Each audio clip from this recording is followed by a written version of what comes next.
Baik, saya Bapak akan melakukan absensi dulu ya. Apelian. Oke. Afriza. Hadir Pak.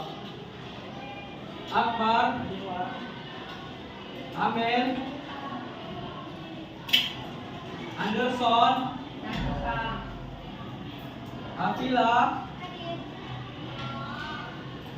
Aziz. Ashifa. Anugrah. Nafion.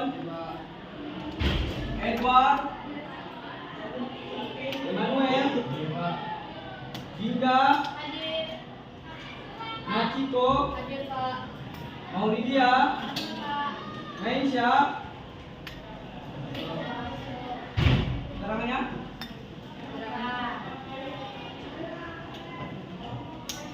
Naura. Sofia. Putri. Rafa. Ridwan. Hadir Pak. Rizka. Risha. Baik anak-anak, apakah ada yang masih ingat dengan materi pembelajaran kita pada pertemuan sebelumnya? Apa materi pembelajaran kita pada pertemuan sebelumnya? Ayo. Menciptakan pidato.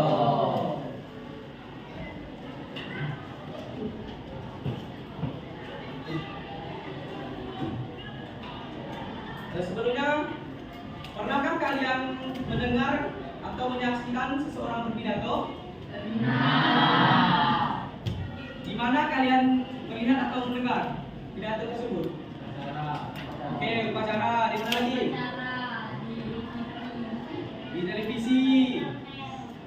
Terus? Di HP itu di YouTube. Bisa jadi di YouTube, di TikTok, dan lain sebagainya. Kalau menurut kalian itu apa yang membuat pidato itu menjadi menarik untuk didengar? Oke, karena isinya. Ada lagi yang lain? Kenapa pidato itu bisa dikatakan menarik atau bisa menarik perhatian kita? Karena kenapa? Ayo.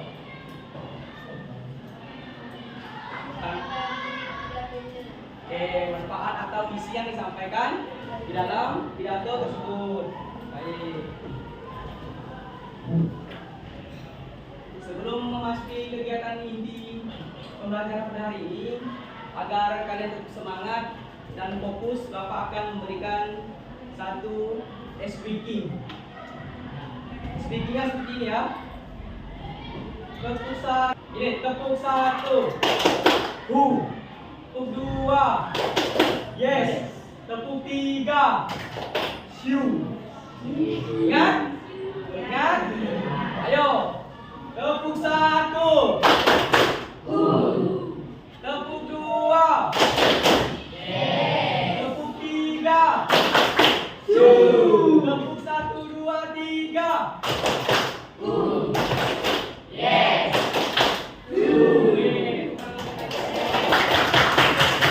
Ini kita akan belajar mengenai teknik berpidato dan deklamasi pidato. Nah, sebelumnya apa yang kalian tahu tentang deklamasi pidato atau pembaca pidato? Ada yang kalian tahu? Nah, jadi dalam deklamasi pidato ini bukan hanya membaca seperti biasanya atau membaca teks seperti biasanya, tetapi dia mempunyai teknik dalam menyampaikan pidato. Baik, Bapak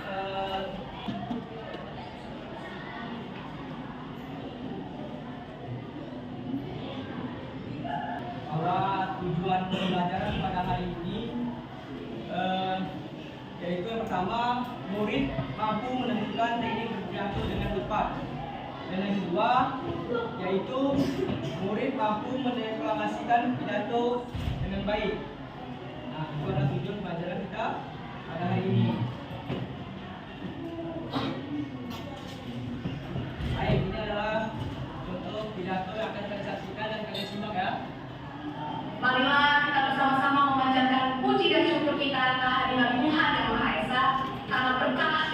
semoga kita semua dapat berkumpul dalam keadaan sehat pada hari ini. Teman-teman yang saya banggakan, pertama-tama kita perlu sadari bahwa lingkungan adalah tempat menggantungkan hidup bagi kita semua, umat manusia. Kita harus menjaga lingkungan kita baik-baik agar bumi menghasilkan keuntungan bagi kita, bukan kerugian bahkan bencana bagi kita. Salah satu cara agar lingkungan tidak memberikan bencana bagi kita adalah menjaga kebersihan lingkungan. Dalam menjaga kebersihan lingkungan, maka kita perlu mengetahui terlebih dahulu apa arti kebersihan lingkungan. Arti kebersihan lingkungan sesungguhnya adalah suatu keadaan di mana lingkungan tersebut adalah layak untuk ditinggali manusia, di mana keadaan kesehatan manusia secara fisik dapat terjaga. Maka kita harus menjaga kebersihan lingkungan agar tercipta kehidupan yang layak dan sejahtera. Teman-teman yang berbahagia, menjaga kebersihan lingkungan adalah cara terbaik dalam mencegah berbagai penyakit yang mengintai pada musim hujan seperti sekarang. Menjaga kebersihan lingkungan dapat dimulai dari membersihkan sekolah kita tercinta, SMP Mulia. Apabila sekolah kita bersih, maka orang lain pun tak segan untuk mencontoh kebiasaan baik kita dalam membersihkan sekolah ini. Dan kita sebagai penghuni sekolah juga dapat terkena dampak positifnya, yaitu kegiatan belajar mengajar menjadi nyaman karena lingkungan sekolah kita bersih. Menjaga kebersihan lingkungan sekolah dapat dilakukan dengan cara membuang sampah yang ada di lingkungan sekolah kita ke tempat sampah, melaksanakan kegiatan tiket kelas setiap hari secara teratur, dan PSN 30 menit setiap hari Jumat dalam rangka membersihkan lingkungan sekolah dari sarang nyamuk Aedes aegypti yang menimbulkan penyakit demam berdarah. Teman-teman sekalian, sebagai penutup, saya mengutip kata pepatah yang mengatakan kebersihan adalah sebagian dari iman. Maka apabila seseorang tidak peduli terhadap kebersihan, maka ia sesungguhnya bukan merupakan orang yang beriman. Marilah ke depannya kita sebagai umat manusia dapat lebih giat lagi dalam menjaga kebersihan lingkungan. Sekian pidato dari saya, kurang lebihnya saya mohon maaf. Tuhan memberkati.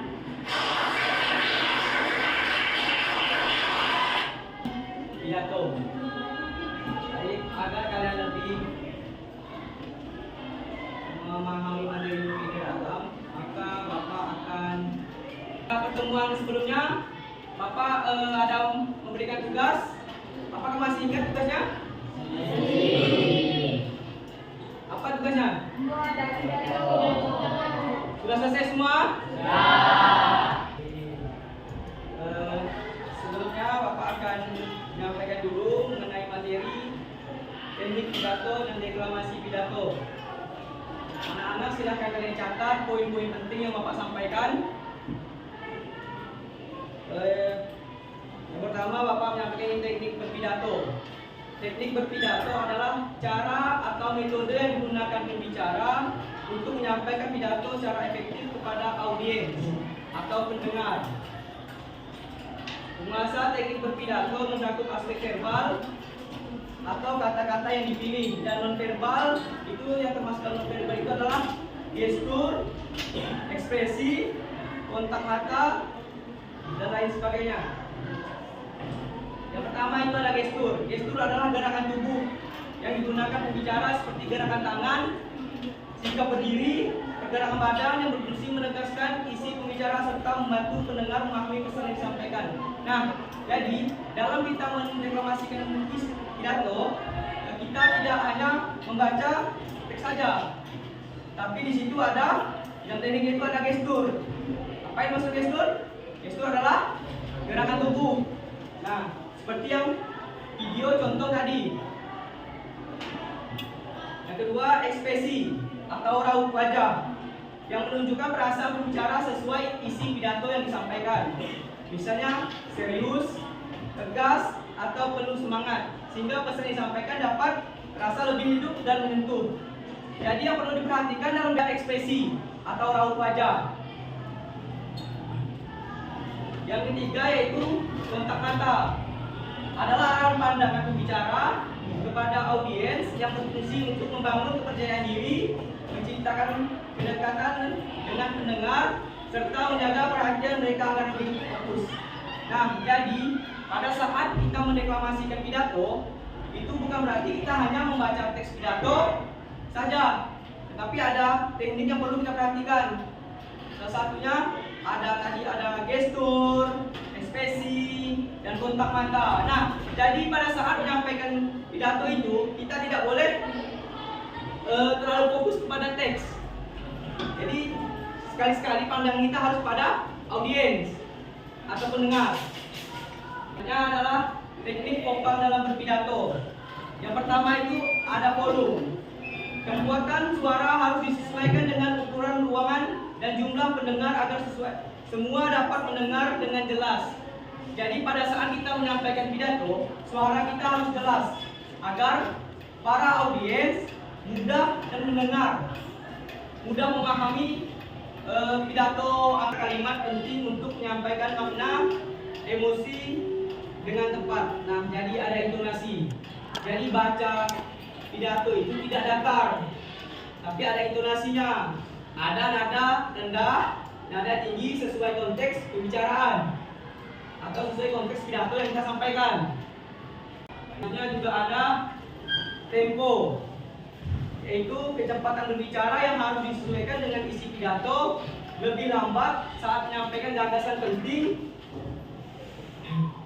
lebih cepat saat bagian narasi biasa. Nah, jadi itu.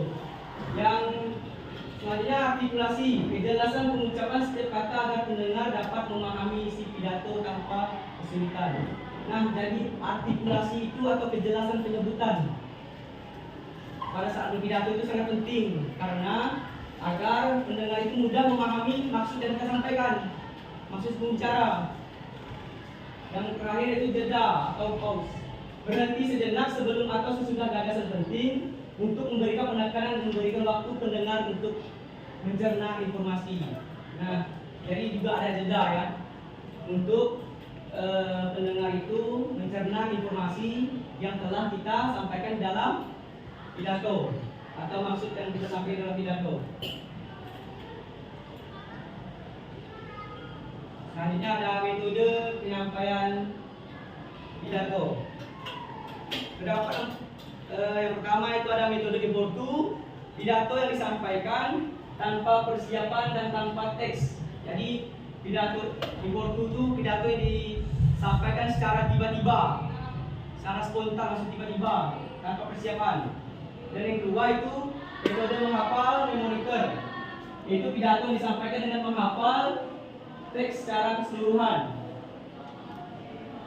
Yang ketiga itu metode naskah atau manuskrip, pidato yang dibacakan langsung dari teks. Jadi pidato yang kita menyampaikannya membawa teks. Yang keempat yaitu metode extemporan, yaitu pidato disampaikan berdasarkan kerangka atau catatan singkat. Jadi kita menyampaikan pidato yang secara metode extemporan itu kita menyampaikan membawa poin-poin penting atau catatan kecil. Nah, jadi tidak seluruh pidato, tidak seluruh masuk ke deklamasi pidato. Deklamasi pidato adalah kegiatan membacakan atau menyampaikan teks pidato dengan menggunakan ekspresi, penghayatan, teknik vokal yang tepat sehingga pidato dapat tersampaikan secara efektif dan menyeluruh dan dapat menyentuh hati pendengar. Ini selanjutnya ada ciri-ciri deklamasi pidato yang baik, yaitu yang pertama pembicara memahami isi dan tujuan teks pidato yang dibawakan, intonasi suara bervariasi sesuai dengan makna, suasana, dan tujuan setiap bagian pidato. Selanjutnya itu gestur tangan atau gerak tangan, gerak tubuh, ekspresi wajah dan sikap tubuh mendukung memperkuat pesan yang disampaikan.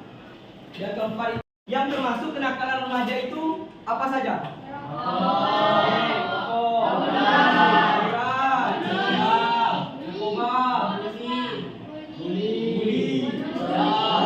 Judi online, oke. Apalagi bolos sekolah. Sebenarnya masih banyak yang termasuk ke dalam kategori kenakalan remaja. Di sini Bapak ingin menambahkan ada 15 kenakalan remaja. Yang pertama yaitu merokok di usia sekolah. Yang kedua mengonsumsi minuman keras. Yang ketiga penyalahgunaan narkoba. Yang keempat tawuran antar pelajar. Yang kelima balap liar di jalan raya. Yang keenam bolos sekolah. Yang ketujuh 7 berkata kasar atau tidak sopan kepada guru dan orang tua. Nah, itu juga termasuk kenakalan remaja. Yang ke-8 perundungan atau bullying terhadap teman. Yang ke-9 mencuri barang milik orang lain. Yang ke-10, nah ini yang 10 yang sering nih terjadi, bermain game online secara berlebihan hingga melalaikan belajar. Nah, itu salah satu termasuk juga dalam kenakalan remaja. Yang ke-11 yaitu mengakses atau menyebarkan konten negatif di media sosial. Makanya tadi itu Ibu Pembina Upacara menyampaikan bahwa di media sosial itu kita harus bijak. Nah, inilah, jika kalian tidak bijak dalam menggunakan media sosial itu berbahaya. Dan itu adalah salah satu termasuk dalam kategori kenakalan remaja. Nah, berbohong kepada orang tua atau guru, membawa sajam atau senjata tajam tanpa izin, ikut geng yang melakukan tindakan negatif, dan yang terakhir itu judi online. Nah, sekarang hari ini kita akan membacakan atau mendeklamasikan puisi. Silakan siapkan puisi yang telah kalian buat pada pertemuan minggu lalu. Silakan Bapak kasih waktu kurang lebih 7 menit untuk kalian berlatih atau membaca kembali pidato yang telah kalian buat. Silakan ingat di dalam menyampaikan deklamasi pidato nanti apa-apa saja yang perlu diperhatikan seperti gestur, kontak mata, intonasi, dan lain sebagainya. Silakan berlatih untuk mendeklamasikan pidato yang telah kalian buat pada minggu lalu.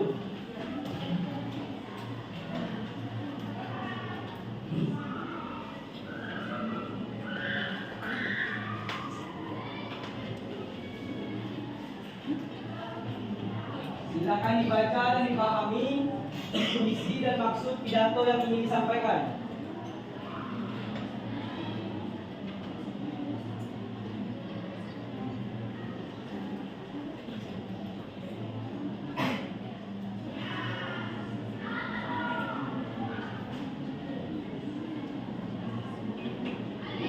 Baca dan pahami apa pidato yang telah dibuat itu maksud dan tujuannya dan bagaimana cara penyampaiannya.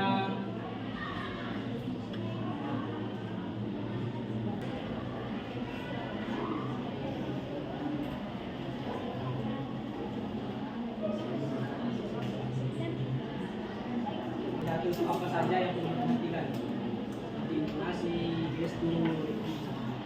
Sekarang silakan baca dan latihan dulu.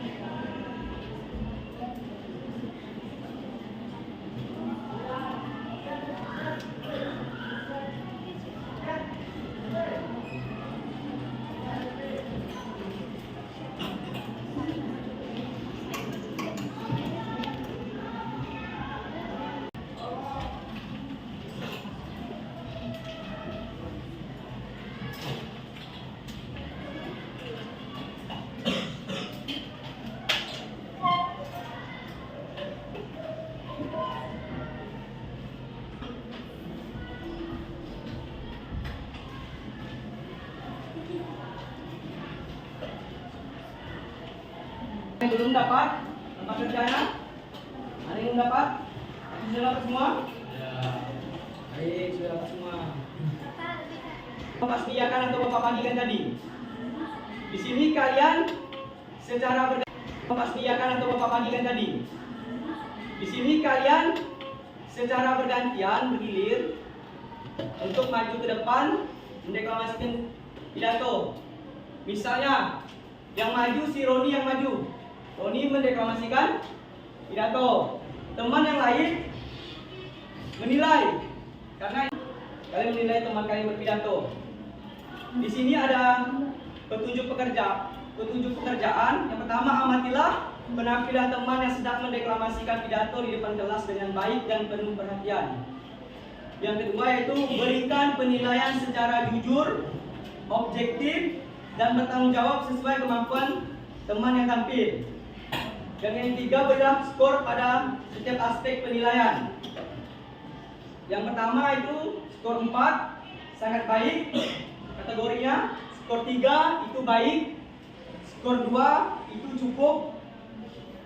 Dan skor 1 itu kurang. Nah, di sini di bagian lembar ini juga ada kriteria penilaian. Kita akan mendeklamasikan atau membacakan pidato. Nah, di sini Bapak menggunakan sistem spin untuk murid yang akan maju, menentukan murid yang akan maju. Siap semuanya? Siap.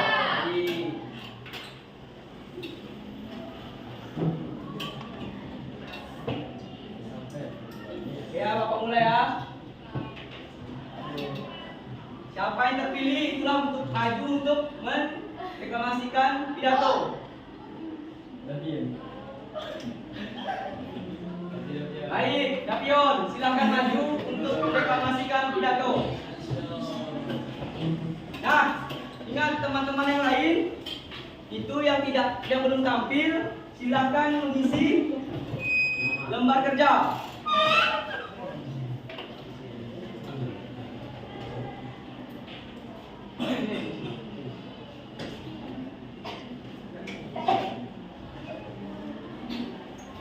Assalamualaikum warahmatullahi wabarakatuh. Waalaikumsalam warahmatullahi wabarakatuh. Selamat siang, salam sejahtera untuk kita semua. Yang saya hormati Bapak Ibu Guru serta teman-teman yang saya banggakan. Pada kesempatan kali ini saya akan menyampaikan pidato tentang kenakalan remaja. Remaja adalah generasi penerus bangsa. Namun saat ini masih banyak remaja yang terjerumus dalam kenakalan seperti tawuran, pergaulan bebas, bullying, hingga penyalahgunaan narkoba. Hal tersebut dapat merusak masa depan dan membuat orang tua merasa sedih dan kecewa. Kenakalan remaja biasanya terjadi karena kurangnya pengawasan, pengaruh lingkungan yang buruk, dan penggunaan media sosial yang tidak bijak. Oleh karena itu, kita harus pandai memilih teman dan menggunakan waktu untuk hal-hal positif seperti belajar, berolahraga, dan mengikuti kegiatan yang bermanfaat. Sebagai remaja, marilah kita menjaga sikap, menghormati orang tua dan guru, serta menjauhi perbuatan yang merugikan diri sendiri maupun orang lain. Dengan begitu, kita bisa menjadi generasi yang membanggakan bangsa dan negara. Sekian pidato dari saya. Mohon maaf apabila ada kesalahan kata. Wassalamualaikum warahmatullahi wabarakatuh. Oke, banyak teman-teman yang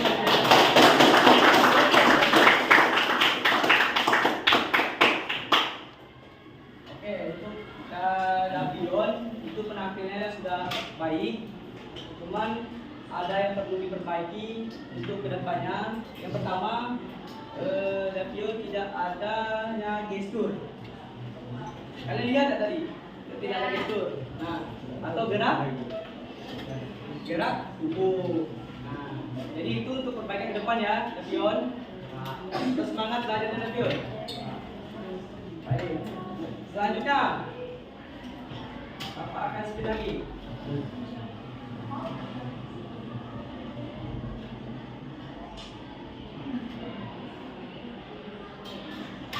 Oke, amin. Silakan maju, amin.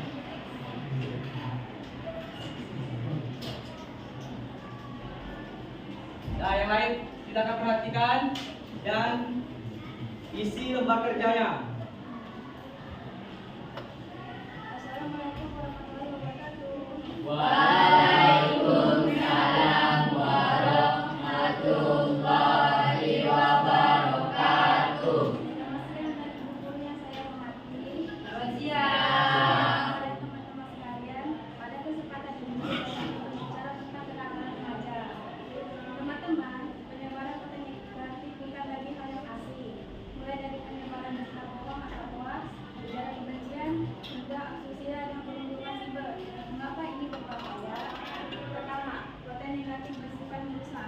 satu unggahan yang tidak bisa merusak dan menghancurkan reputasi seseorang yang dibangun bertahun-tahun dalam hubungan ini.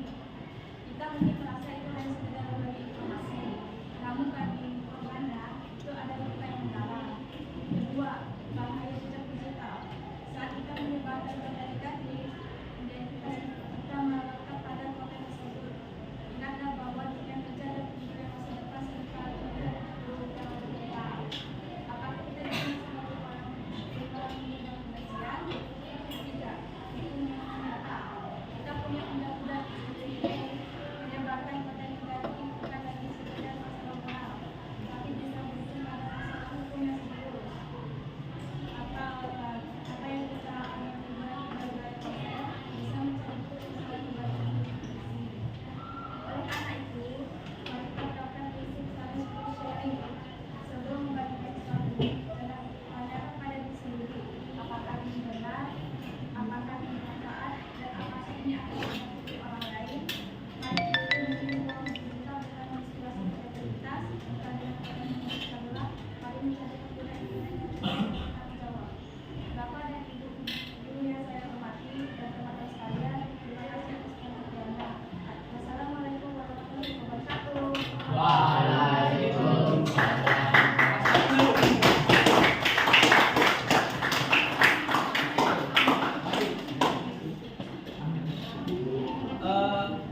Baik, untuk penampilan Amel sudah baik, tetapi ada yang masih perlu diperbaiki untuk kedepannya. Nah, kira-kira ini kalian yang sudah menilai teman-temannya, itu kira-kira apa yang perlu diperbaiki dari penampilan Amel? Nah, Amel, ini untuk perbaikan kedepannya, kamu perbaiki dalam penyampaian pidato pada gestur, itu kamu tidak harus nyampe itu harus ada dengan geraknya, gerak tubuh, intonasi, kontak mata. Karena untuk yang belum tampil, kita mengingat waktu sudah hampir selesai, yang belum tampil kita lanjutkan pada pertemuan selanjutnya. Sekarang silakan kumpulkan tugas teks pidato dan lembar kerja.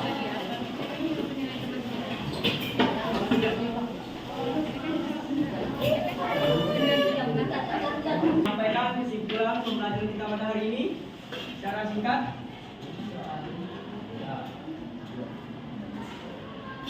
Ayo.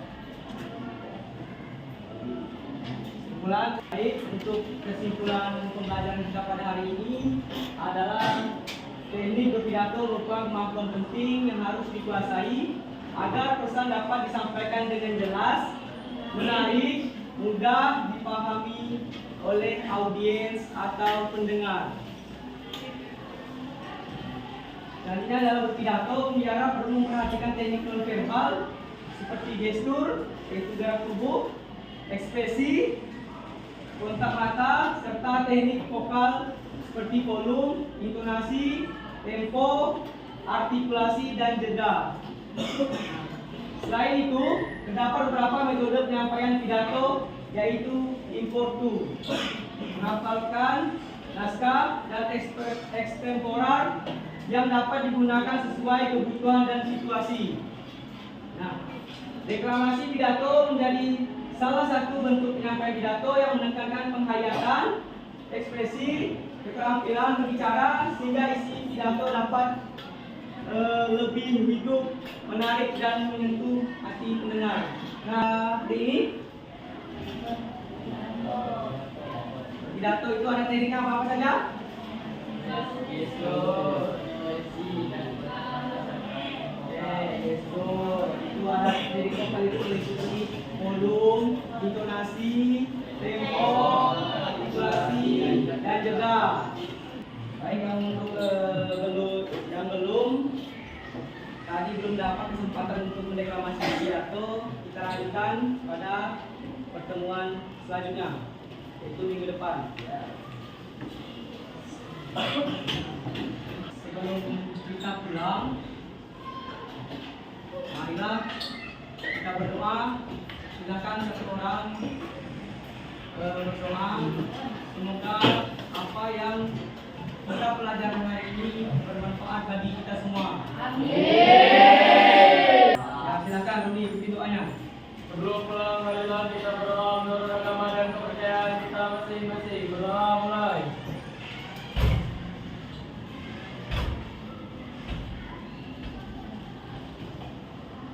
Berdoa selesai.